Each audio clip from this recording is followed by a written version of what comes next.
parts of this presentation. Geoengineering, called climate remediation, that's the same thing.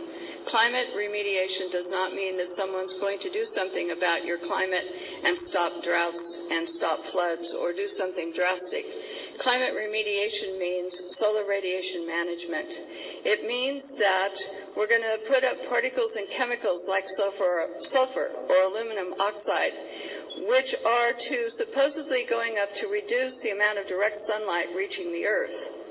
I'm going to talk about the implications for several things as I go through the presentation, but I want you to know that these words are real, that the words that you're going to hear from me are a way to manipulate us into not knowing what the word means and therefore not being able to empower ourselves and take action. So as I go through this presentation, I want all of you to think about what actions you can take. And I'd like you can't probably, I don't know if you can read it, but it says, how do you like your skies, your weather, natural or man-made? And some of them you can look up and see. The photograph here shows a sky picture that was taken over Las Vegas, Nevada. And it's got man-made clouds in it. It's got persistent jet contrails. It's got white haze in it. And that's what our skies are going to look like all the time. If some of these activities that are ongoing are allowed to continue, we will have days in which we don't see direct sunlight at all reaching the Earth and benefiting us. And we're seeing this now in many cases. You're seeing the clouds that you see are not real. They are man-made.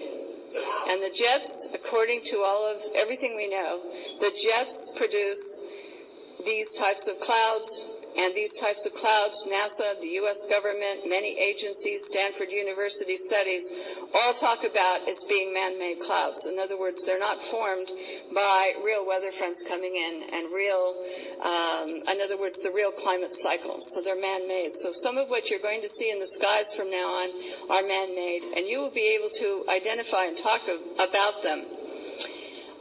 Geoengineering, the U.S. House of Commons, UK Parliament report on geoengineering defines the term geoengineering to describe activities specifically and deliberately designed to affect a change in the global climate with the aim of minimizing or reversing man-made climate change.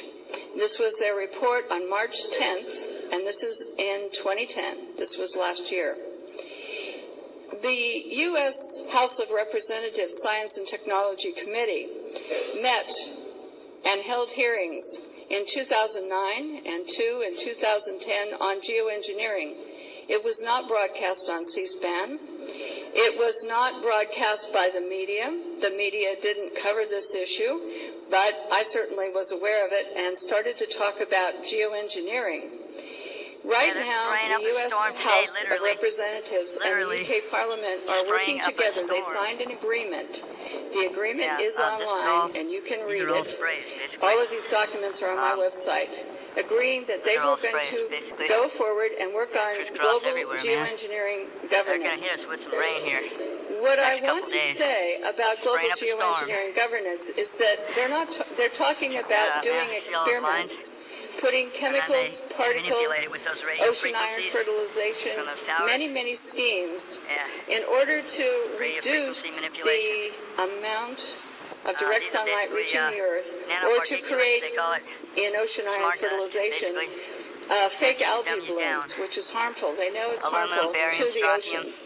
But what they want to do is they say, well, it's going to reduce the carbon dioxide in the atmosphere. This is absolutely nuts. The impact on the oceans already has been some concern from the international standpoint. Right now, I can modify your weather. I can hire a company. I can modify your weather. I can initiate a weather modification program over your city, over your county, over your state. Gonna block out the sun. The company I hire will enhance the snow, enhance the rain, dissipate the clouds. I can put you in a drought because we have the technology, and it's been with us since the 1940s. The United States has been openly modifying and mitigating the weather since the 1940s. They've had hurricane experiments. The documentation is all online. There's many histories of weather modification. So what happens is that we have a military that's modifying the weather. The jets, according to NASA studies, according to NOAA, according to Stanford University, when they produce the man-made clouds, they modify your weather. They change it. And so what happens is you may get rain, you may not get rain. They can cloud up your skies, but there's no weather front that came in. A lot of times when you're a meteorologist and you're